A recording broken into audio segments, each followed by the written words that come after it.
పెళ్ళైనా పండగైనా వేడుక ఏదైనా పట్టు చీరల ప్రత్యేక వేదిక వారాహి సిల్క్స్. హలో చెప్పబే. సంధ్య, ఒక నిమిషం నేను చెప్పేది వింటావా? చెప్పు. ఏంటో సంధ్య, ఇప్పుడు సైకాట్రిస్ట్ డాక్టర్ గారు ఒకరు ఉన్నారు, కళ్యాణ్ చక్రవర్తి గారు. ఓకే.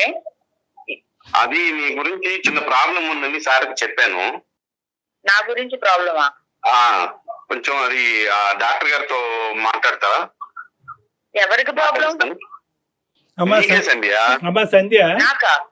అమ్మా, సారీ అమ్మ, నేను డాక్టర్ కళ్యాణ్ చక్రవర్తి అమ్మా. నేను సుమన్ టీవీ అందమైన జీవితం నుంచి మాట్లాడుతున్నానమ్మా. నమస్తే అమ్మా. అతను సరిగ్గా అదేంటంటే ఫ్రేమ్ చేయలేకపోతున్నారు. ఆ ప్రాబ్లం అనే పదంలోనే పెద్ద ప్రాబ్లం ఉన్నట్టు నాకు అనిపిస్తుంది. ఇక్కడ ఎవరికి ప్రాబ్లం ఉన్నట్టు నాకైతే అనిపించట్లేదు. అతను ఏంటంటే బేసిక్గా ఏమంటారంటే, మీ పెళ్ళి అయ్యి ఇప్పుడు దగ్గర 6 సంవత్సరాలు అయింది.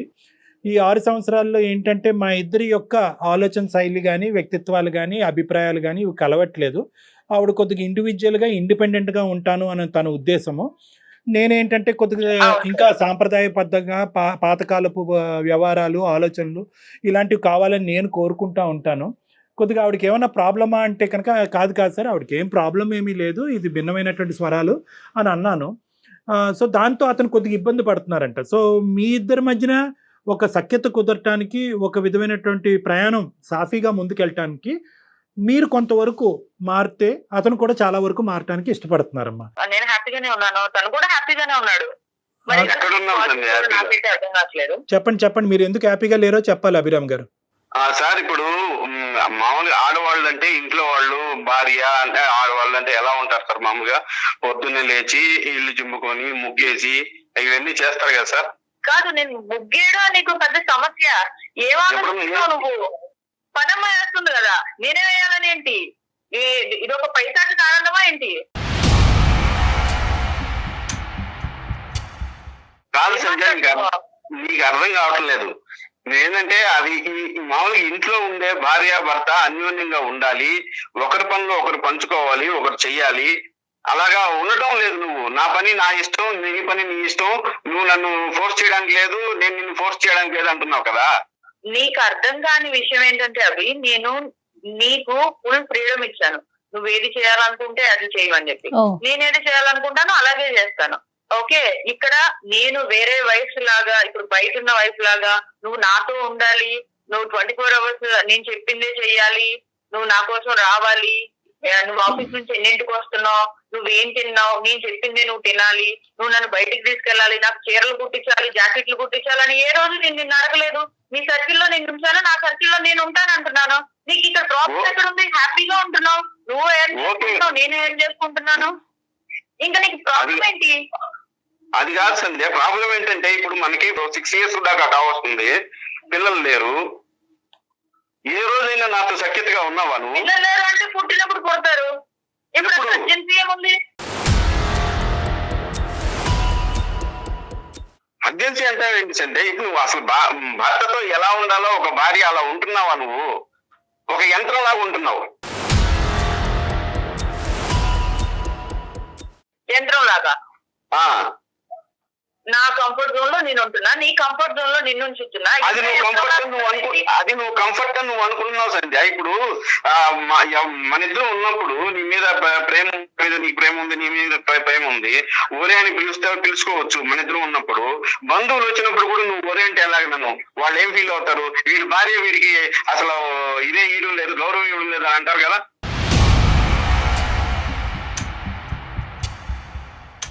అవి నువ్వు చాలా హ్యాపీగా ఫీల్ అవ్వాల్సిన విషయం ఇది. నేను నిన్ను రా అని ముద్దుగా పిలుస్తున్నాను, అది నువ్వు ఎందుకు తీసుకోలేకపోతున్నావు? బయట ఎందుకు బతుకుతావు నువ్వు? సంబంధం మన ఇద్దరు రిలేషన్ ఏంటో మనకు తెలుసు, పోస్టర్లు అయ్యాక లేదు.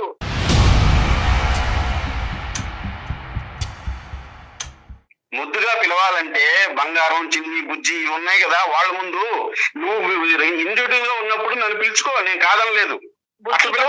పిలిచేంత ప్రేమ నీ మీద నాకు రావట్లేదు. మరి సంజయ్, నేను కొద్దిగా ఇప్పుడు ఇంటరప్ట్ అవ్వచ్చా? కొద్దిగా ఇక్కడ ఏంటంటే అతని కాన్సెప్ట్ ఏదైతే ఉందో కంప్లీట్గా ఒక మ్యారేజ్ గురించి కానీ, వచ్చేటటువంటి భార్య ఎలా ఉండాలి, ఎలా వ్యవహరించాలి అనేటటువంటిది కంప్లీట్గా మీరు చెప్పేదానికి కాంట్రాస్టింగ్గా ఉంది.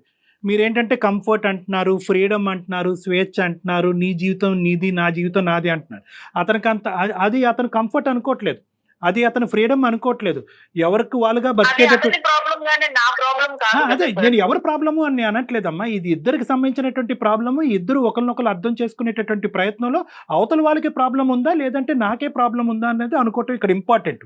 ఇప్పుడు మీరిద్దరు ఏంటంటే ఇరువైపులా ఇలా వేలు చూపెట్టుకుంటున్నారు, 4 ఏళ్ళు మీ వైపు చూపెడుతున్నాయి అనేటటువంటి మీరు అనుకోవట్లేదు. ఇలాంటి సమస్యల్లో ప్రధానంగా కావాల్సింది ఏంటంటే ఎదుటి వాళ్ళకి ఏం ప్రాబ్లం ఉంది అనేది కాదు, ఎదుటి వాళ్ళకి నేను ఎలా అడ్జస్ట్ అవ్వాలి, నా ప్రాబ్లం ఎలా తగ్గించుకోవాలన్నది ఆలోచించడం ఇంపార్టెంట్. ఇక్కడ ఏంటంటే మీరు కొన్ని పదాలు వాడుతున్నారు, ఫ్రీడమ్ అంటున్నారు, కంఫర్ట్లో ఉంటున్నారు, ఇండివిజువాలిటీ అండ్ ఇండిపెండెన్స్ అంటున్నారు. అతని ఉద్దేశం ఏంటంటే ఈ ఫ్రీడము, కంఫర్ట్, ఇండివిజువాలిటీ అనేటటువంటిది ఇందాక మీరు అంటున్నారు కదా, నీ బతుకు నువ్వు బతుకు, నువ్వు ఎక్కడికి వెళ్ళాలంటే అక్కడికి వెళ్ళు, నా పర్మిషన్ తీసుకోవద్దు, నీ వంట నువ్వు వండుకో, నీ తిండి నువ్వు తిను అని అంటున్నారు కదా. అవి మీరేమనుకుంటున్నారు, అది ఫ్రీడము, కంఫర్ట్ అని అనుకుంటున్నారు. అది ఎలాగా, మీ లెక్క ప్రకారం, మీ ఉద్దేశం ప్రకారం ఆ విధంగా ఉంటాయి. కానీ అతను ఏమనుకుంటాడంటే వంట వండాలి, అన్నం వడ్డించాలి, ఇంటి ముందు ముగ్గేయాలి. సరే ముగ్గేస్తారా, కల్లాపు జల్లుతారా, అది వేరే విషయం. అది ఈ రోజుల్లో ఎంతమంది ఆడవాళ్ళు చేస్తున్నారని అది ఒకటి కాదమ్మా. నష్టం ఏంటి సార్, ఇక్కడ పెద్ద పెద్ద నష్టాలు ఏం జరగట్లేదు కదా. ఎవరికి ఎలా కావాలంటే అలా ఉందామని చెప్తున్నాను. నాకు ఇవాళ చికెన్ తినాలనిపించింది, నేను వంట చేస్తే నేను చికెన్ వండుకుంటాను, తనకి వెజిటేరియన్ తినాలనిపిస్తుందేమో.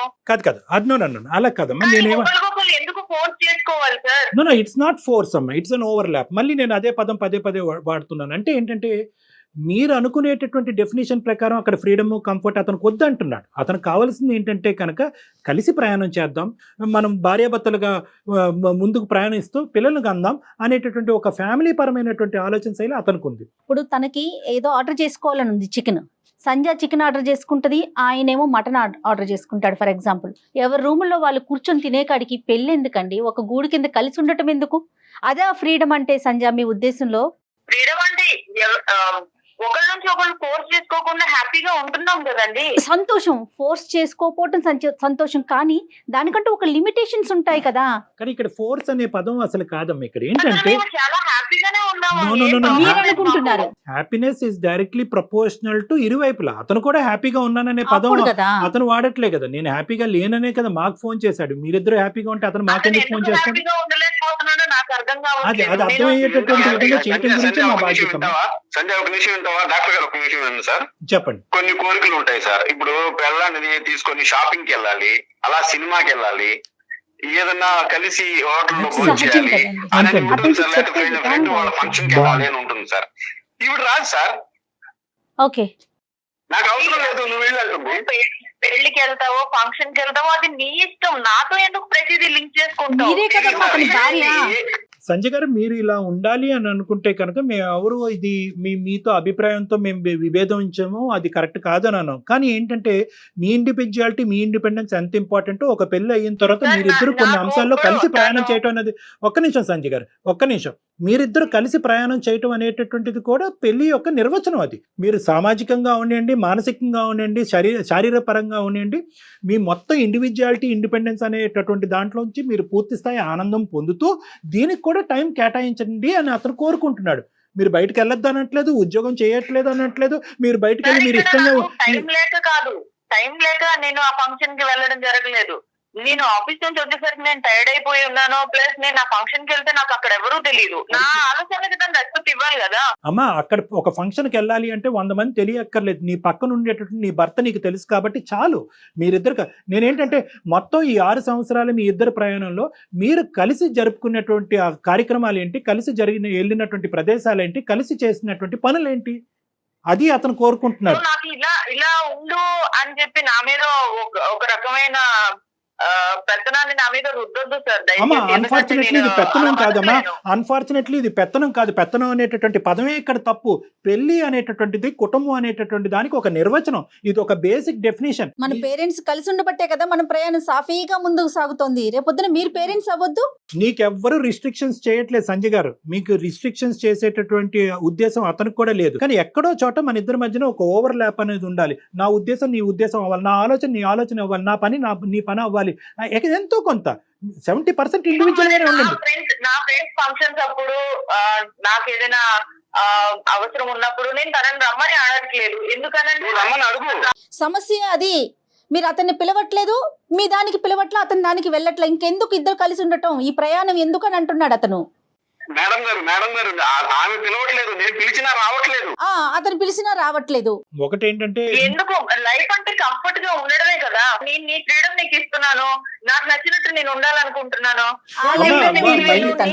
నువ్వేను అని ఇలాంటివన్నీ మన మధ్య ఆ ఫ్రీడమ్ నాకొద్దు, నువ్వు ఇచ్చే ఆ ఫ్రీడమ్ నాకొద్దు. ఎల్లప్పుడూ మామూలుగా ఎలా భార్యాభర్తలు ఉంటావో అలాగనే ఉండాలి. నీకు మెచ్యూరిటీ లెవెల్స్ లేవు అసలు.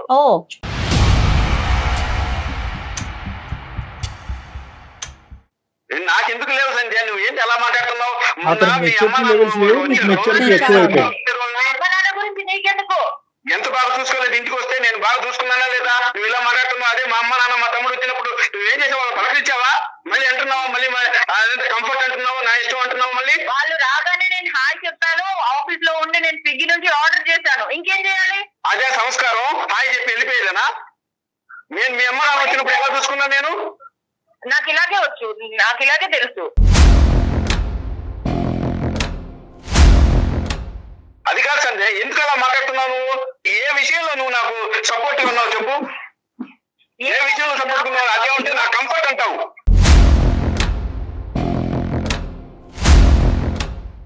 అయితే నీ కంఫర్ట్ సినిమాలో కావాలంటే సినిమాలో జరగదు. ఇది లైఫ్. Be practical.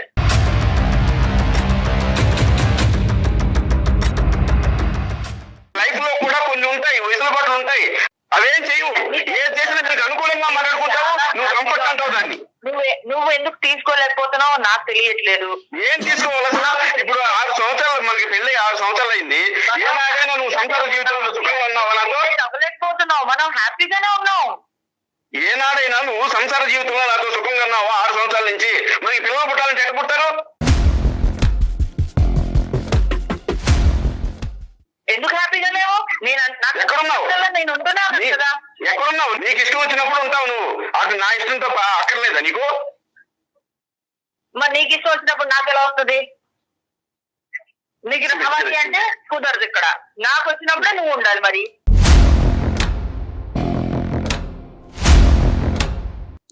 మొదటిగా సంధ్య, ఎంత ఇష్టపడి చేసుకున్నాను నిన్ను, ఎంత ఇష్టపడి చేసుకున్నాను నిన్ను.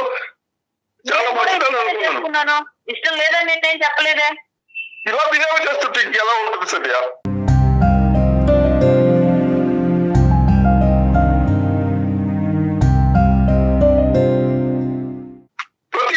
ప్రతిదానికి వ్యతిరేకించడం ఏజెంట్ తప్పేంటి అవి? ఎందుకు నన్ను పాయింట్ అవుట్ చేస్తున్నావు ప్రతిసారి? నేనేదో పెద్ద నీ మీద భూభారం మొత్తం మోపించేస్తున్నట్టు మాట్లాడతావు ఎందుకు?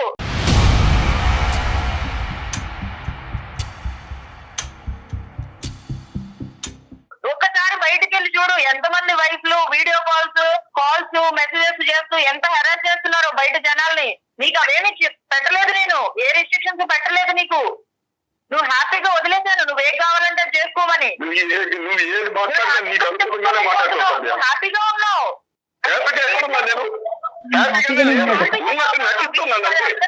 నువ్వు రియలైజ్ అవ్వలేకపోతున్నావు ఆ పాయింట్.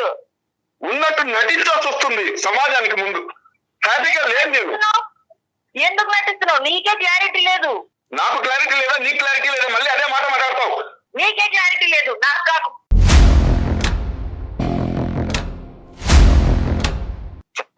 ఇలా మాట్లాడుతుంది సంధ్య. అమ్మ ఒక్క నిమిషం అమ్మా. మనిషి ఏడుస్తున్నాడమ్మా, మనిషి ఏడుస్తున్నాడు. ఆ విషయమే అర్థం కావట్లేదు డాక్టర్ గారు. అభిరాము ఇదంతా ఒక డ్రామా క్రియేట్ చేస్తున్నారు. అదేనమ్మా. ఇంకా అక్కడ ఏడవలసిన అవసరం లేదు. ఏడుపు డ్రామా అంటే కనుక మీ పెళ్ళే డ్రామా అమ్మా. అలా అయితే ఇంకా పెళ్ళే డ్రామా, మీ జీవితమే డ్రామా. సంధ్య చనిపోయారా ఇప్పుడు ఏడవడానికి? అమ్మా తప్పమ్మా మాట. ఎవరు చనిపోయారమ్మా? ఏంటో మాటలు? డాక్టర్ గారు, మనసులో ఎంత బాధ ఉంటే, ఆ అమ్మాయి మీద ఎంత ఇష్టం ఉంటే నాకు ఇంత ఏడుపు చెప్పండి. లేదు సంధ్య, ఇప్పుడు ఇక్కడ చాలా ఇప్పుడు ఏంటంటేనమ్మా, ఇప్పుడు మొత్తం పిక్చర్ అంతా క్లారిటీ వచ్చిందమ్మా. ఇప్పుడు వరకు modern, ultra modern, not so modern అనేటువంటి పదాలే మాట్లాడుకుంటున్నాం. కానీ అసలు ఇమోషనల్గా కూడా మీరిద్దరు కనెక్ట్ అవ్వలేదు అనేటటువంటిది ఇప్పుడు ఈ సందర్భంలో మనకు అర్థమైపోయింది. ఇది మోడర్నిజం గురించి కాదు. మీరు ఎలా బతకాలి అనుకుంటే అలా బతకచ్చు, ఉద్యోగాలు చేసుకోవచ్చు, పబ్బులకి వెళ్ళొచ్చు, తిరగచ్చు, మీ ఇష్టానుసారం మీరు ఉండొచ్చు. కానీ అతను ఏంటంటే 6 సంవత్సరాల ప్రయాణంలో నీ భర్త ఎందుకు ఏడుస్తున్నాడు, ఈరోజు ఎందుకు ఏడుస్తున్నాడు, ఆ ఏడు వెనకతల డ్రామా ఉంది అనేటటువంటి నువ్వు పదం వాడటం అన్నది నిజంగా హాస్యాస్పదం అమ్మ. అసలు మీ పెళ్ళికే మీనింగ్ లేదు నువ్వు ఆ మాట అంటే కనుక. నా భార్య నా పక్కన ఉండాలి, ఈడు జోడుగా ఉండాలి, కలిసి ప్రయాణం చేయాలి, నా కోరికలను అర్థం చేసుకోవాలి. నీకు అర్థం కావట్లేదు కాబట్టి 2 నిమిషాలు నా మాట వింటే కనుక నీకు అర్థం అవుతుంది. నీ మీద అంత ప్రేమ ఉంది, నాకు నీ మీద అంత అభిమానం ఉంది. అభిరామ్ గారు, అభిరామ్ గారు ఉన్నాను. ఒక్క నిమిషం సంజయ్ గారు, అభిరామ్ గారు మీరు వ్యక్తపరిచేటటువంటి మాటలు, మీ ఆలోచన, మీ హావభావాలు ఆవిడకి రీచ్ అవ్వట్లేదు కాబట్టి ఒక 2 నిమిషాలు మీరు వెయిట్ చేయండి.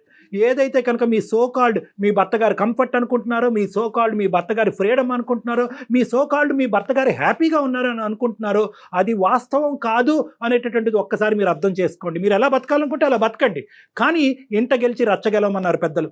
మీ చదువు మీకు ఏ సంస్కారం నేర్పిందో, మీ పెద్దవాళ్ళు మీకు ఎటువంటి మర్యాదపూర్వకంగా ఎలా ఇతరులతో వ్యవహరించాలని చెప్పారో అనేది నాకు తెలియదు. కానీ అట్లీస్ట్ ఇంటికి వచ్చేటటువంటి పెద్దవాళ్ళు ఎవరన్నా వస్తే కనుక ఇంటికి రావాలి, మర్యాదగా నమస్కరించాలి, వాళ్ళని కూర్చోపెట్టాలి, వాళ్ళకి మర్యాదలు చేయాలి, వాళ్ళకి తిండి పెట్టాలి, వాళ్ళని సాగరింపించాలి.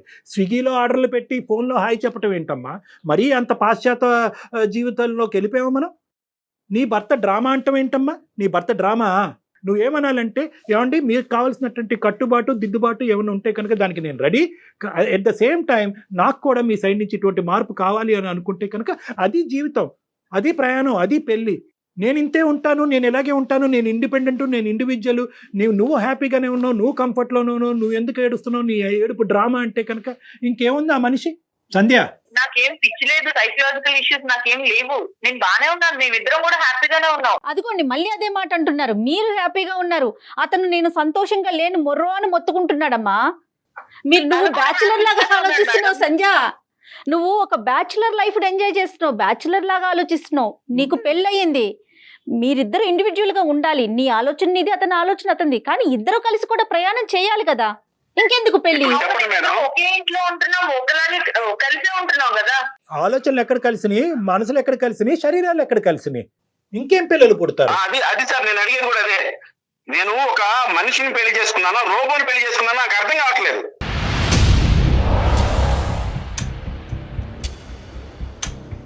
అదే ప్రతిదానికి కంఫర్ట్ ఉంటుంది. ఏమన్నా పిచ్చి పట్టిందా ఏంటి?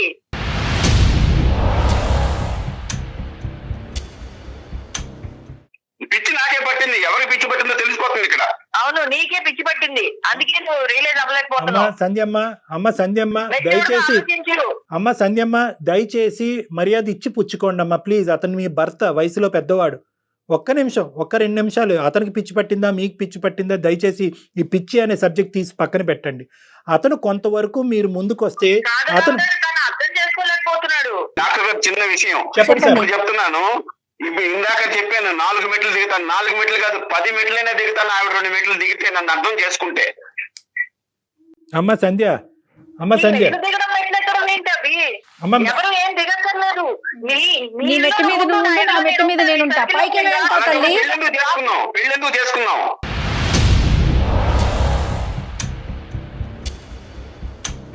అమ్మ సంధ్య, ఇక్కడ ఎవరు కూడా తప్పు లేదు, ఒప్పు లేదు, పిచ్చి లేదు, ఏమీ లేదు.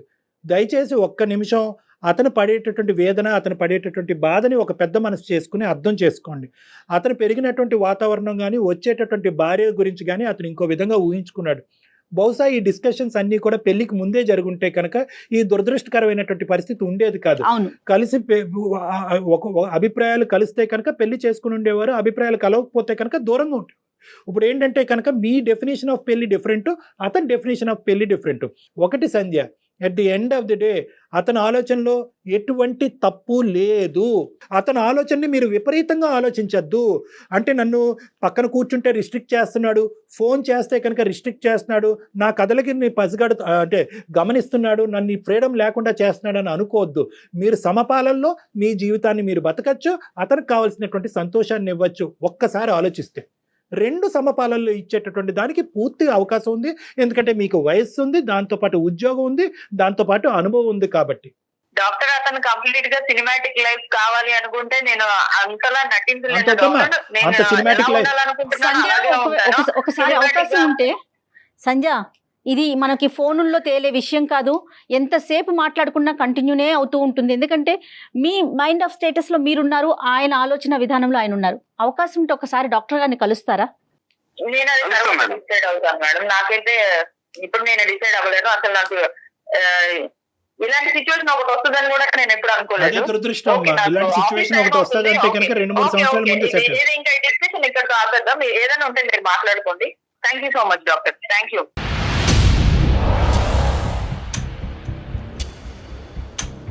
ఎంత మర్యాదస్తురాలు అమ్మా నువ్వు. ఇంత గొంతుకు చించుకుని నేను అరిచానా, కౌన్సిలింగ్ చేశానా, ఆవిడే నాకు కౌన్సిలింగ్ చేసిందా నాకు అర్థం కావట్లేదు. ఇప్పుడు పరిస్థితి ఇలా ఉన్నప్పుడు మీ అభిప్రాయం ఏంటి? నేనైతే ఇలాగే ఇంక నా కర్మ ఇంతేలే అనుకుని నేను ఇలాగే కొనసాగాలి. కాదులేండి నేను మనం ఆవిడ మీద ఉండే ఇంట్రెస్ట్, చేద్దామండి. ఎందుకంటే ఆవిడ మీద ఉండే ప్రేమ అభిమానం వల్ల నేనేమి విడాకులు అయితే ఇవ్వలేను సార్. అసలు విడాకులు అనేటటువంటి ఎజెండా ఇక్కడ లేదు. నేను ఫోన్ చేస్తాను ఆ అమ్మాయికి, మీరు ఆ నంబర్ నాకు షేర్ చేయండి, ఆ అమ్మాయితో కొద్దిగా మాట్లాడతాను, లేదంటే కనుక నా దగ్గరికి రప్పించుకుంటాను, మన ముగ్గురం కూర్చొని మాట్లాడుకుందాం.